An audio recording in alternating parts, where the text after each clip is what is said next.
오늘의 말씀은 히브리서 10장 26절부터 39절까지 말씀입니다. 우리가 진리를 아는 지식을 받은 후 짐짓 죄를 범한 즉 다시 속죄하는 제사가 없고 오직 무서운 마음으로 심판을 기다리는 것과 대적하는 자를 태울 맹렬한 불만 있으리라. 모세의 법을 폐한 자도 두세 증인으로 말미암아 불쌍히 여김을 받지 못하고 죽었거든.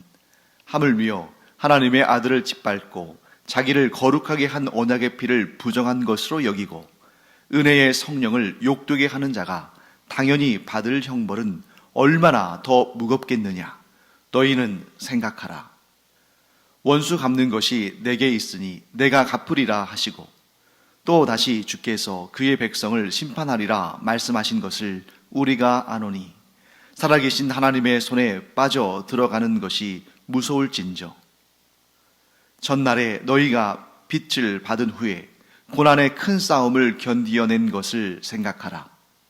혹은 비방과 환난으로서 사람에게 구경거리가 되고 혹은 이런 형편에 있는 자들과 사귀는 자가 되었으니 너희가 갇힌 자를 동정하고 너희의 소유를 빼앗기는 것도 기쁘게 당한 것은 더 낫고 영구한 소유가 있는 줄 알미라. 그러므로 너희 담대함을 버리지 말라. 이것이 큰 상을 얻게 하느니라. 너희에게 인내가 필요함은 너희가 하나님의 뜻을 행한 후에 약속하신 것을 받기 위함이라. 잠시 잠깐 후면 오실 이가 오시리니 지체하지 아니하시리라. 나의 의인은 믿음으로 말미암아 살리라. 또한 뒤로 물러가면 내 마음이 그를 기뻐하지 아니하리라 하셨느니라. 우리는 뒤로 물러가 멸망할 자가 아니요 오직 영혼을 구원함에 이르는 믿음을 가진 자니라. 네, 오늘 본문의 말씀에는 상당히 우리에게 좀 당황함을 넘어서 좀 당혹스러운 그런 말씀으로 오해될 수 있는 그런 부분들이 좀 있습니다. 그렇기 때문에 히브리서를 읽으실 때는 그 말씀, 그 구절 가운데 담겨 있는 뜻이 무엇인지를 아주 세밀하게 또 봐야 되는 거죠. 뿐만 아니라 그 한 구절뿐만 아니라 그 앞뒤에 있는 문맥의 내용까지도 우리가 잘 파악해야 혼란스럽지 않는 것입니다. 자, 대표적으로 어려운 말씀이 26절, 27절 이 말씀으로 시작을 하죠.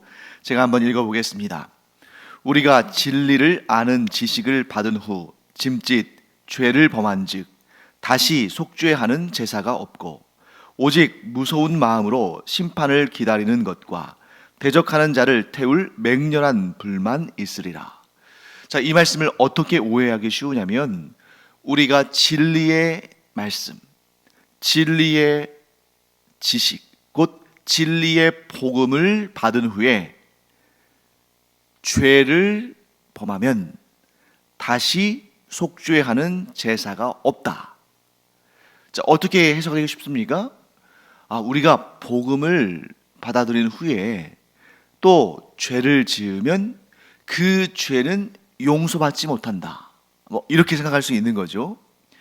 그렇게 생각하기가 쉽고 그 다음에 27절 말씀 보시면 오직 무서운 마음으로 심판을 기다리는 것과 대적하는 자를 태울 맹렬한 불만 있으리라.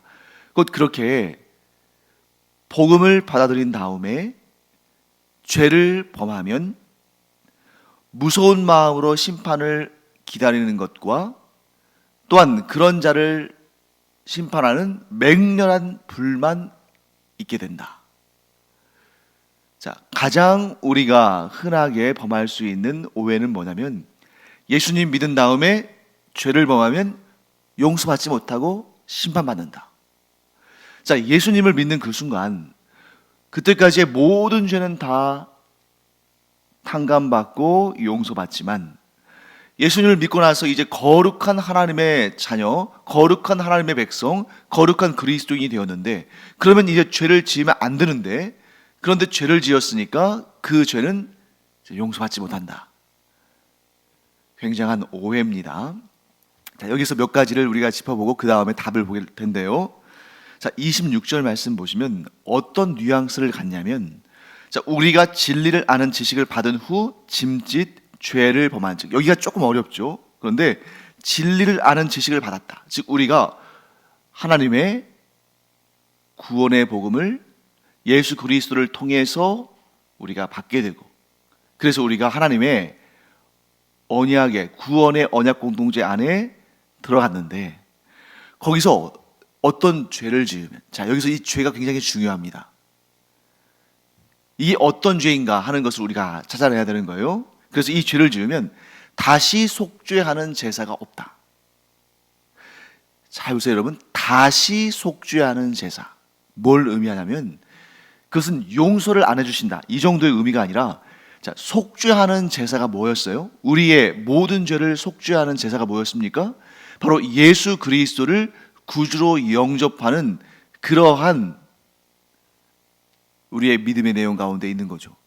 자 그렇기 때문에 다시 속죄하는 제사라는 것은 뭐냐면 예수 그리스도께서 십자가에 달려 죽으신, 곧 우리의 죄를 사하시기 위해서 그 생명을 내어놓으신, 단번에 드려진 그 속죄 제사를 의미하는 거죠.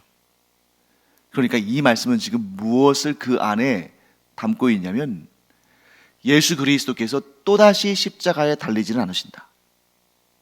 즉 예수 그리스도께서 우리의 속죄를 위해서 십자가에 달려 죽으신 그 속죄 제사는 단번에 드려진 것이기 때문에 그 후에 또 다른 제2, 제3의 속죄 제사는 존재하지 않는다. 자, 오늘날 수많은 이단과 사이비들이 자신이 이 시대의 구세주로, 이 시대의 메시아로 왔다고 말하죠. 그런데 그 얘기는 뭘 의미하냐면 자신을 통해서 속죄의 길이 열렸다는 걸 의미하는 거예요. 그런데 이 26절 말씀은 예수 믿고 나서 죄를 지으면 다시는 죄 용서 받지 못한다, 그런 의미가 아니라 보다 깊은 차원입니다. 우리의 죄를 사하시기 위한 그 속죄 제사가 예수 그리스도의 십자가의 죽으심이라는 그 속죄 제사 외에는 더 이상 따로 존재하지 않고 따로 주어지지 않는다는 거예요. 이미 예수 그리스도의 십자가의 죽으심으로 단번에 드려지신 그 속죄 제사로 우리는 죄사함을 받았다는 건데, 자 문제는 바로 그 단번에 드려진 예수 그리스도의 속죄 제사를 부인하면, 예를 들면 그 이단과 사이비들처럼 우리 교주가, 우리의 지도자가 우리의 죄사함을 위해서, 우리의 구원을 위해서 이 세상에 오셨다, 이런 식으로 예수 그리스도의 십자가의 죽으심 외에 다른 속죄 제사가 있는 것이 아니다. 자 그러면 여기에서 짐짓 죄를 범한다는 것이 뭘 의미하는 것인가? 그 내용이 28절과 29절에 나오죠. 모세의 법을 폐한 자도 두세 증인으로 말미암아 불쌍히 여김을 받지 못하고 죽었거든. 하물며 하나님의 아들을 짓밟고 자기를 거룩하게 한 언약의 피를 부정한 것으로 여기고 은혜의 성령을 욕되게 하는 자가 당연히 받을 형벌은 얼마나 더 무겁겠느냐, 너희는 생각하라. 자, 이 당시에 이 서신서들의 특징은 어떠한 문제가 발생했을 때에 그 문제에 대한 목회적인 가르침, 경고, 훈계, 조언, 이런 차원에서 보내지는 거죠. 그러니까 이 구절을 통해서 우리가 분명히 알 수 있는 것은 뭐냐면 구원의 공동체, 하나님의 언약 공동체, 즉 예수 그리스도의 복음을 전해 듣고 그 복음을 영접하고 하나님의 구원을 얻고 하나님의 그 구원의 언약 공동체 안에 머무는데, 거기에서 어떤 움직임, 어떤 잘못된 문제들이 생겨나기 시작했다는 겁니다. 그것이 뭐냐면 예수 그리스도의 구원 역사를 부인하고 예수 그리스도의 그 십자가의 죽으심, 곧 단번에 드려진 속죄 제사의 그 구원의 은혜를 저버리고 다른 구원에 관한 내용들을 주장하는 그런 사람들이 있었다는 거죠. 그들을 향해서 히브리서 기자가 이렇게 강한 어조로 말하는 것입니다. 그러니까 우리가 지금까지 이 구절을 보고 그냥 겉으로만 쑥 보고 그 안에 있는 정확한 내용은 알지 못하고 그냥 해석할 때는 어떻게 해석할 수 있다는 거예요? 아, 예수 그리스도를 구주로 영접하고 그 다음에 죄를 지으면 결코 용서받지 못하는구나. 아닙니다. 여기에서 결코 용서받지 못하는 죄는 예수 믿은 다음에 범하는, 예를 들면 뭐 살인, 간음, 강도, 도적질, 거짓말, 이런 윤리적인 죄들을 의미하는 것이 아니에요. 여러분, 우리가 분명 예수 믿고 거룩한 하나님의 자녀들로, 그리스도인들로 살아가기 때문에 그런 모든 죄를 우리가 멀리하고 짓지 말고 거룩하고 경건하게 살아야 됩니다. 하지만 우리가 사람이기 때문에 사람은 완전하지 않죠. 그래서 우리가 천국 가기 전까지는 이 땅에서 죄의 유혹도 받고 죄를 짓기도 합니다. 그런데 예수 믿고 나서 죄를 지으면 결코 용서받지 못한다. 그래서 하나님의 심판을 기다려야 된다. 이렇게 가르친다면 이 세상의 그 어떤 그리스도인들도 구원받지 못하는 것입니다. 만일 누군가가 예수 믿고 나서 죄를 지으면 그 죄는 용서받지 못하고 반드시 심판을 받게 된다, 이렇게 말한다면 그 사람은 자기가 제일 먼저 심판받아야 될 사람이에요. 왜? 거짓말을 지금 밥 먹듯이 하니까. 여기서 말씀하는 한번 비추임을 받고 한번 구원의 은혜를 경험하고 또 그 구원의 진리의 모든 내용들을 받아들인 다음에, 즉 교회 공동체 안에서 복음을 영접하고 구원받았다고 생각한 자가, 믿은 자가, 그렇게 신앙생활을 하던 자가 예수 그리스도의 단번에 드려진 그 속죄제사를 통해서 구원받았다는 그 복음을 저버리고 떠나고 그것을 인정하지 않고 그 속죄의 제사 외에 다른 것이 있다, 다른 구원의 길이 있다, 다른 구원자 메시아가 있다, 그렇게 신앙을 버리고 다른 길로 간 자는 용서받지 못한다. 심판에 이르게 된다. 자, 모세를 통해서 주어진 율법을 범한 자들도 두세 증인을 통해서 그 죄를 용서받지 못하고 죽었는데, 거룩하신 예수 그리스도의 언약의 피를 부정한 것으로 여기는 자, 곧 하나님의 아들을 짓밟고 자기 자신을, 이 죄인을 거룩하게 한 그 피마저도 부정한 것으로 여기고 은혜의 성령을 욕되게 하는 자는 용서받지 못한다. 그래서 여러분, 성경을 보면 우리가 아주 자주 또 듣기도 하고 말하기도 하고 하는 그런 표현들이 있잖아요. 그 중에 하나가 성령을 회방한 죄는 결코 용서받지 못한다. 그게 바로 이 말씀인 것입니다. 예수 그리스도께서 이루신 그 단번에 드려진 속죄제사를 통한 구원, 그것을 버리고 다른 구원의 길을 제시하거나 따르거나 그것을 믿는 자는 용서받지 못하고 영원한 심판을 기다려야 되고 결국 그에게 주어지는 것은 하나님의 진노의 심판뿐이다. 그래서 지금 이 말씀이 바로 그 말씀입니다. 우리가 방금 아까 읽었던 26절 말씀에 다시 속죄하는 제사가 없다. 즉 예수 그리스도의 단번에 드려진 십자가의 속죄제사를 부인하면 그 이후에 예를 들어서 하나님께서 다시 한번 그들이 죄 용서를 받을 수 있는 속죄제사를 허락하여 주신다면 그들도 그 죄를 용서받을 수 있겠습니다만, 하나님은 결코 다른 속죄 제사를 우리에게 주지 않으신다. 왜? 예수 그리스도께서 단번에 드리신 그 십자가의 속죄 제사가 완전하고 영원하며 유일한 것이니까. 그런데 그 복음을 버리고 다른 길로 나아가는 자는 당연히 그 책임으로 말미암아 하나님의 진노의 심판을 받을 수밖에 없다. 이렇게 우리가 정리하겠습니다. 이 내용이 오늘 본문에서 가장 중요한 내용이죠. 자, 그 다음 우리 또 보겠습니다. 그래서 이렇게 하나님께서 주신 구원의 은혜를 거절하고 혹은 받아들였다가 부인하는 자들에게는 무엇만이 남아있다? 하나님의 무서운 심판만이 남아있다. 그 내용을 30절부터 32절에서 말씀하고 있죠.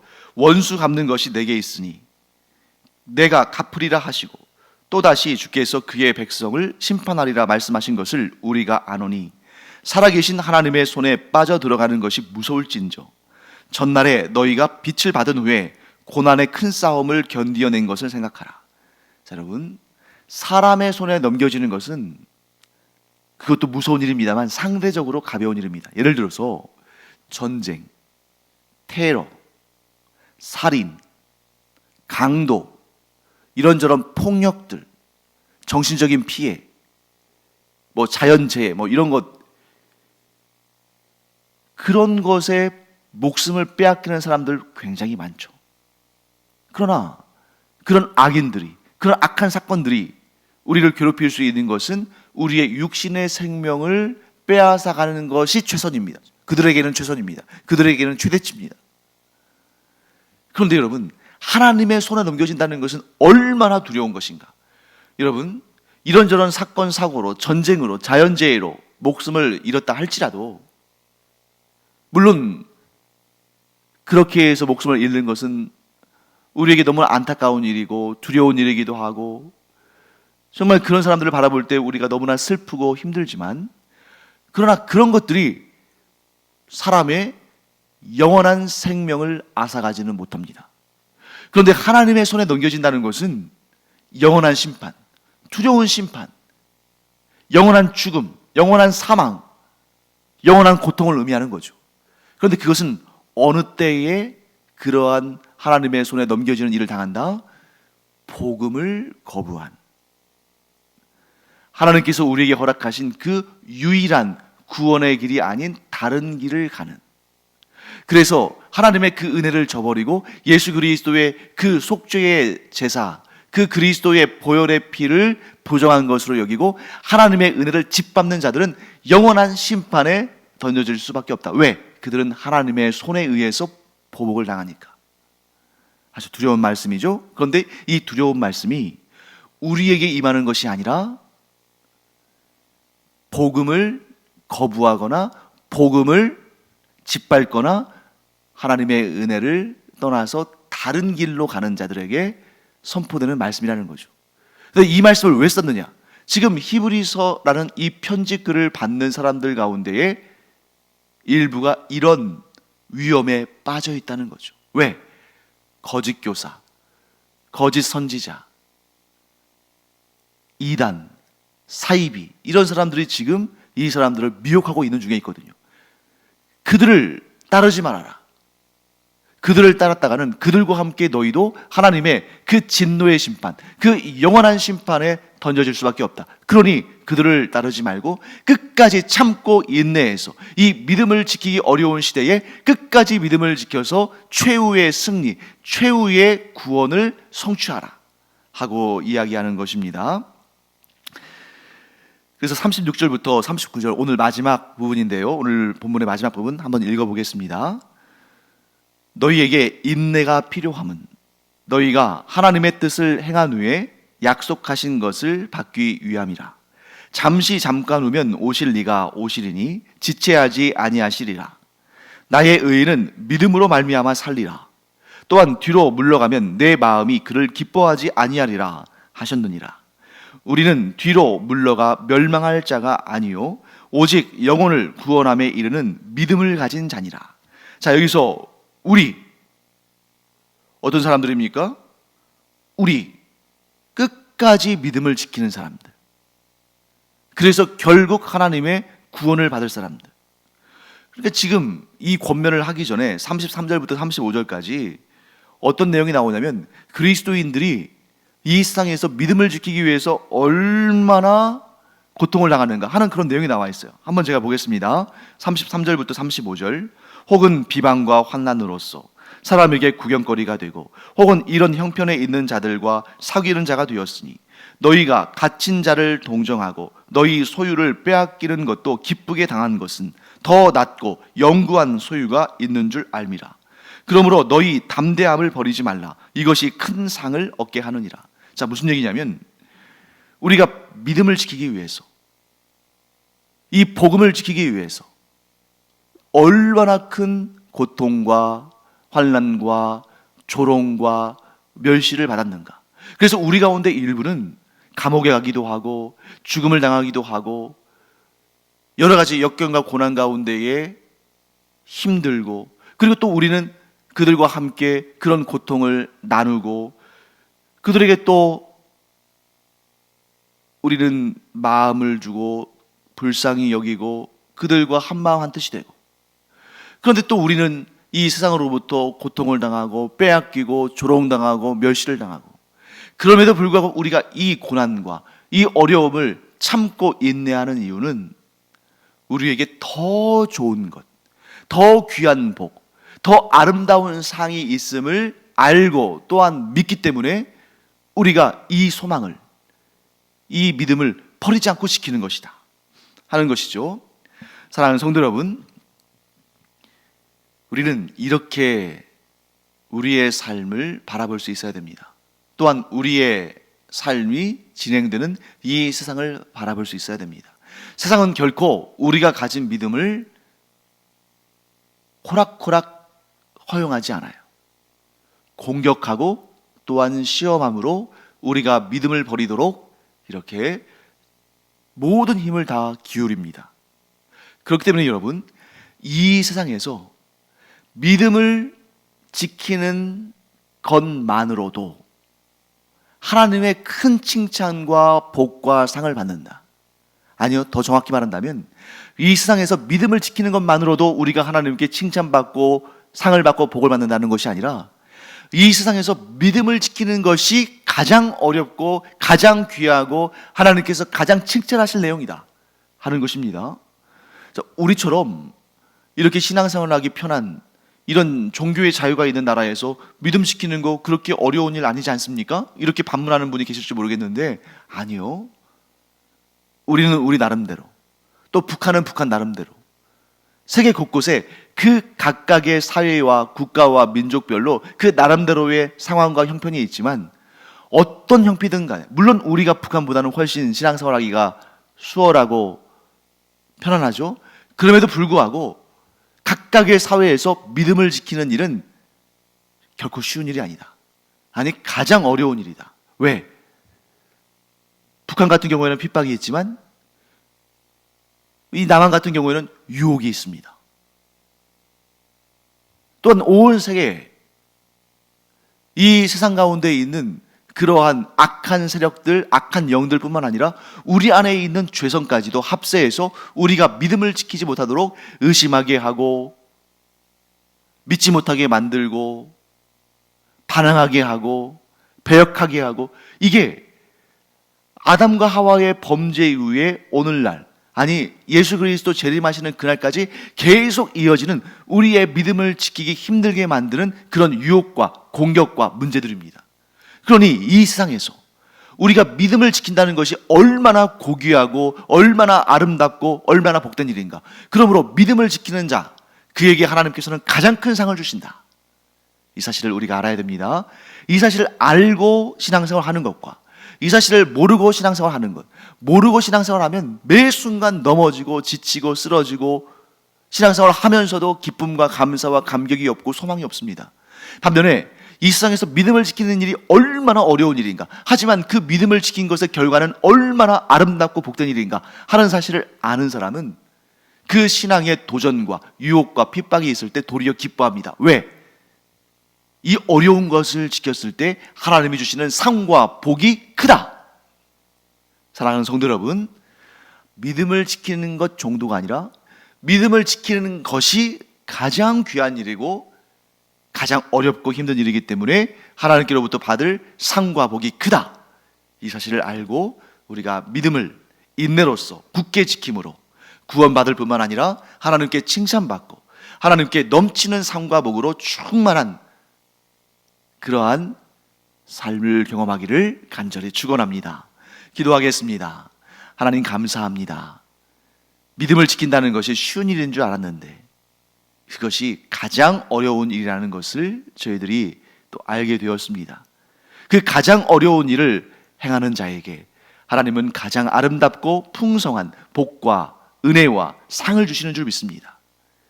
그 상을 받기를 고대하고 소망함으로 현실의 어려움과 시험과 유혹을 다 이겨나가고 끝까지 믿음을 지키는 하나님의 거룩하고 존귀한 자녀들 되게 하여 주시옵소서. 감사드리며 예수님의 이름으로 축복하며 기도합니다. 아멘.